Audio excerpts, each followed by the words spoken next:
Hi friends, நிறைய பேர் ரிப்பீட்டடாக பார்த்தீங்கன்னா மனசை காயப்படுத்துகிற மாதிரி நிறைய கேள்வி கேட்டுக்கிட்டே இருக்கீங்க.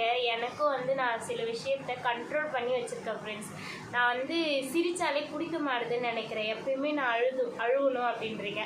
அழுதாலும் சில பேர் என்ன சொல்கிறீங்கன்னா, அனுதாபத்தில் தான் உன் சேனல் போயிட்டுருக்குது, சிம்பதியில் தான் உன் சேனல் போயிட்டுருக்குது, உனக்கு பாவம் பார்த்து தான் எல்லோரும் உன்னை சப்ஸ்கிரைப் பண்ணியிருக்காங்க, அப்படி இப்படின்னு கமெண்ட் கொடுக்குறீங்க.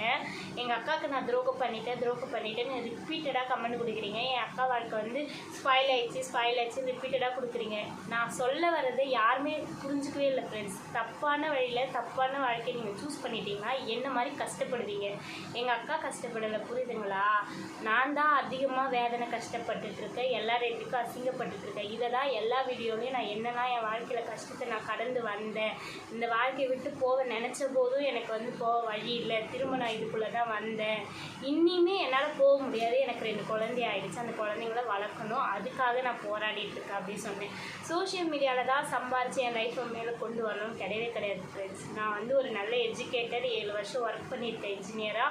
ஸோ எனக்கு ஒரு mobile programming full and full தெரியும். அது சாதாரணமாக கற்றுக்க முடியாது. 7 வருஷம் வேலை செஞ்சதுக்கான உழைப்பால் மட்டும்தான் நான் எங்கள் கம்பெனியில் ஒரு இன்ஜினியரிங் போஸ்டிங்கிறது சாதாரணமாக கிடச்சிடாது. இன்ஜினியரிங் படித்தா டேரெக்டாக இன்ஜினியரிங் போஸ்டிங்லாம் கொடுத்துட மாட்டாங்க. ஃபஸ்ட்டு நார்மலாக நீங்கள் ஏதாவது ஒரு கம்பெனியில் அப்பன்டிஸாக வேலை செய்யணும், புரியுதுங்களா? 1 வருஷம் 2 வருஷம் டேரெக்டாக எடுத்தோடனே உங்களுக்கு டெக்னிக்கல் போஸ்டிங் கூட போட்டு கொடுக்க மாட்டாங்க, புரியுதுங்களா? அதிலேருந்து ஜூனியர் இன்ஜினியர் ஆகி சீனியர் இன்ஜினியர் ஆகி அதுக்கப்புறம் சீனியர் இன்ஜினியர் ஆகி மேனேஜர் ஆகி அப்படி தான் ஒவ்வொரு போஸ்ட்டாக போகும். நீங்கள் உள்ளே எப்படி வேலை செய்வோம்? இதெல்லாம் என்னோடய திறமையால் நான் 7 வருஷம் வேலை செஞ்சு என் குடும்பத்தை காப்பாற்றினேன். சோஷியல் மீடியாவால் நான் காப்பாற்றலை, அதையும் நீங்கள் புரிஞ்சுக்கோங்க. இன்றைக்கி நான் ஒரு விஷயம் சொல்கிறேன் ஃப்ரெண்ட்ஸ்.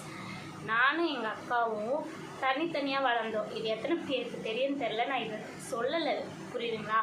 அதனால என்னன்னு தெரியல, அவங்களுக்கு என் மேலே தங்கச்சின்ற பாசம் வரல, எனக்கு அவங்களுக்கு அக்கான்ற பாசம் வரல. ஒரே வீட்டில் வளர்ந்துருந்தா மேபி ரொம்ப பாசமாக இருந்திருக்கும். அவளுக்கு எதனா ஒன்று எனக்கு டக்குன்னு ஐயோ நம்ம அக்காவாச்சு அப்படின்னு தோணும். 7வது படிக்கிற வயசில் தான், நான் 7வது படிக்கும்போது தான் எனக்கு அக்கா இவ தான் நம்ம அம்மா வீட்டில் பிறந்தா அப்படின்றாங்க தெளிவே வந்துச்சு. இதுக்கிடையில் நல்ல சொல்லுவாங்க, பார்ப்போம் எதனால் இந்த மாதிரி நாங்கள் வளர்ந்தோம் அப்படின்றத நான் இந்த வீடியோவில் சொல்ல போகிறேன் ஃப்ரெண்ட்ஸ். எங்கள் அம்மா அப்பா வீடு ரொம்ப கஷ்டம். நாங்கள் பிறந்தப்பெல்லாம் சாப்பாட்டுக்கே ரொம்ப கஷ்டம், வீடு கூட இல்லை.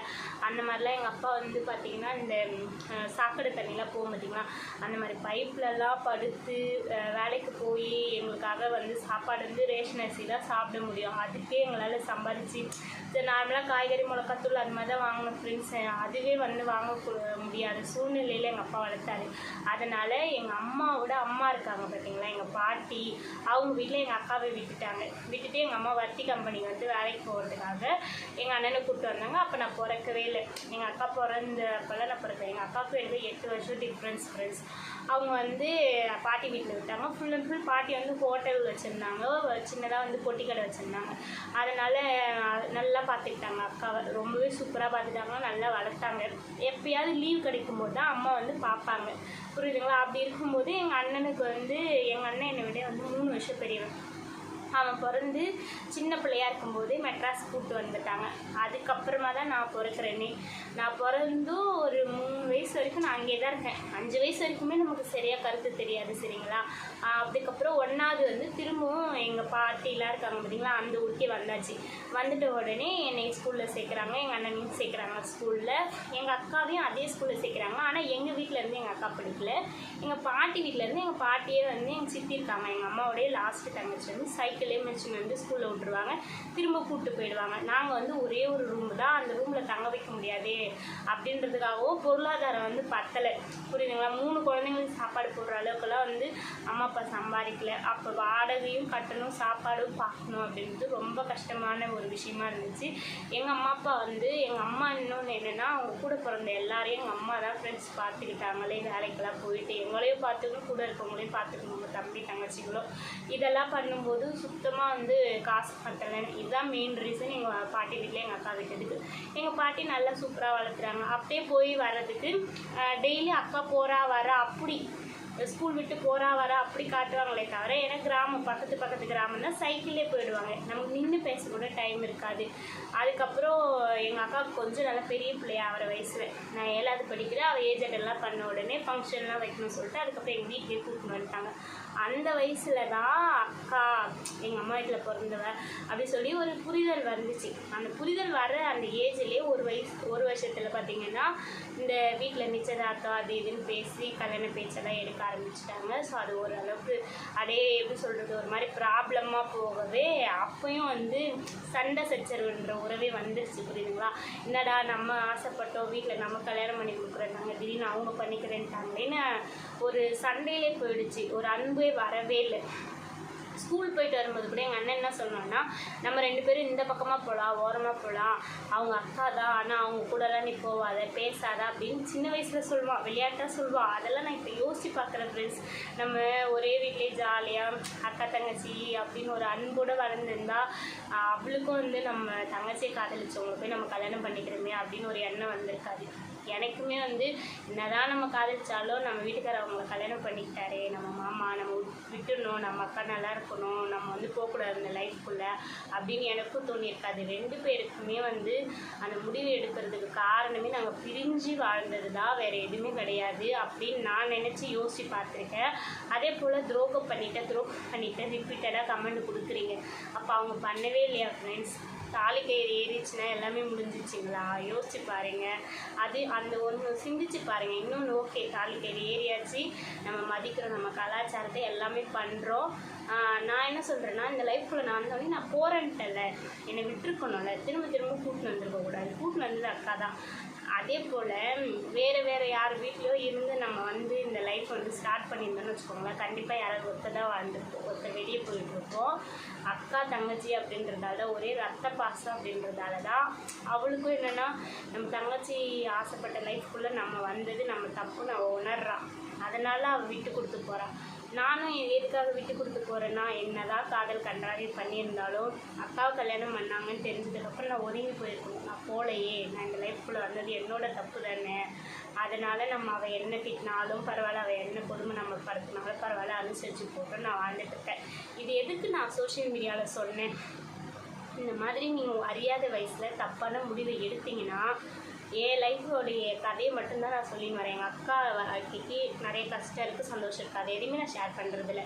2ஆவதாக வாழ்கிறவங்களோட லைஃப் எப்படி இருக்குன்னா, ஃபுல் அண்ட் ஃபுல் கஷ்டம், கடைசி வரைக்கும் கஷ்டமாக தான் இருக்கும் ஃப்ரெண்ட்ஸ். இதில் என்ன எனக்கு சந்தோஷம் இருக்கும்போது எல்லாரையும் அசிங்கமாக பார்க்குறாங்க, எல்லோரும் அசிங்கமாக கேள்வி கேட்குறாங்க. இப்போ ஒரு ஃபங்க்ஷன்லேயும் நம்மளால் போய் காலை எடுத்து வைக்க முடியாது, ஒரு சொந்த பந்தங்கள்கிட்டையும் பேச முடியாது, வெளியே கூட சொல்ல முடியாது. இந்த சோஷியல் மீடியா கூட எனக்கு சப்போர்ட் ஏன் பண்ணல யோசிச்சு பாருங்கள். அந்த 2வது மனைவி அப்படின்ற ஒரே ஒரு விஷயம் தான், வேறு எதுவுமே கிடையாது. மனைவினாலே ஒரே ஒருத்தவங்க தான் ஃப்ரெண்ட்ஸ், அதை மட்டும் புரிஞ்சுக்கோங்க.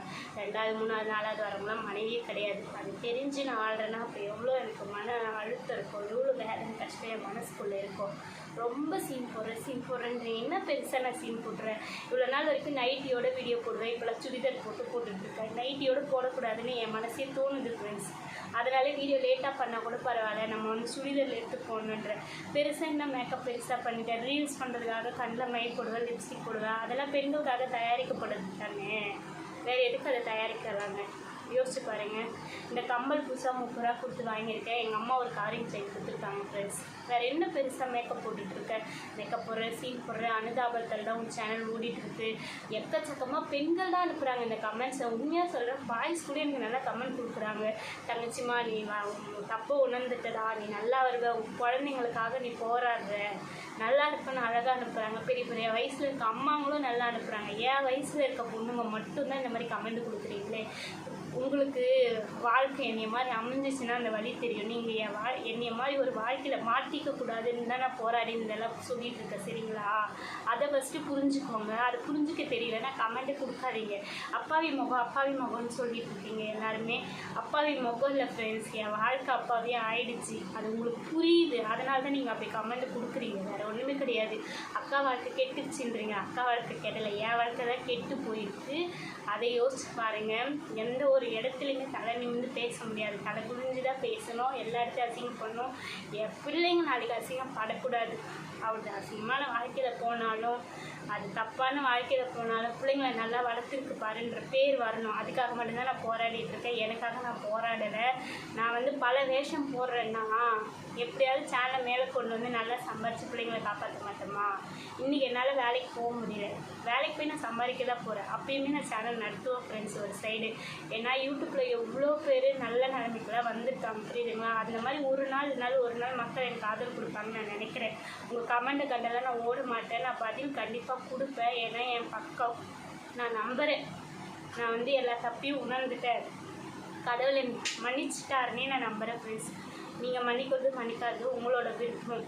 ஆனால் என் லைஃப்பில் இருக்க கதையெல்லாம் நீங்கள் தெரிஞ்சுக்கிட்டீங்க, பார்க்குறீங்க அப்படின்னாலே எனக்கு அதுவே போதும். நீங்கள் லைக் பண்ணுறீங்க, பண்ணாமல் போகிறீங்க. ஏன்னா 10,000 பேர் வீடியோ பார்க்குறீங்க. யார் லைக் போடுறது? 100 பேர் லைக் போடுறீங்க. மீதி 9,000 பேருக்கு லைக் போட மனசு வரல. அப்போவே தெரியலீங்களா நீங்கள் எந்த அளவுக்கு என்னை புரிஞ்சு வச்சுருக்கீங்க அப்படின்னு சொல்லிட்டு. ஓகே ஃப்ரெண்ட்ஸ், நான் தொடர்ச்சியாக வந்து என்னுடைய பட்ட கஷ்டத்தை கண்டிப்பாக சொல்லுவேன். அதை கவனித்தா மட்டும்தான் இந்த மாதிரி ஒரு வாழ்க்கையை சூஸ் பண்ணக்கூடாதுன்னு உங்களுக்கு தோணும். என் வயசு பிள்ளைங்க நல்லா இருக்கணும்னு நினைக்கிறேன் ஃப்ரெண்ட்ஸ். யாரையோ காதலிச்சு அப்பா அம்மா பேச்சு கேட்காம எப்படியோ போய் கல்யாணம் பண்ணக்கூடாது.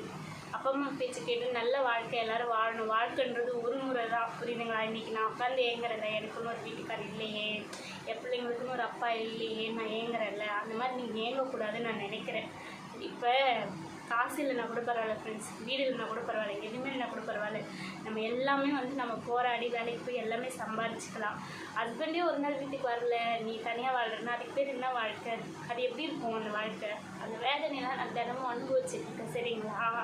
அதெல்லாம் தான் நான் உங்களுக்கு பதிவாக வந்து பதிவிடுறதை தவிர தப்பாக எதுவுமே நான் தப்பாக பதிவிடவே இல்லை. நீங்கள் நல்லா இருக்கணுன்றதுக்காக தான் நான் ஏன் கஷ்டத்தை சொல்கிறேன்.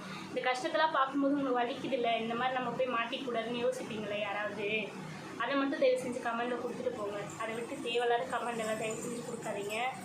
இது போல் பல பதிவுகளோடு நான் உங்களை பார்க்குறேன். நன்றி ஃப்ரெண்ட்ஸ்.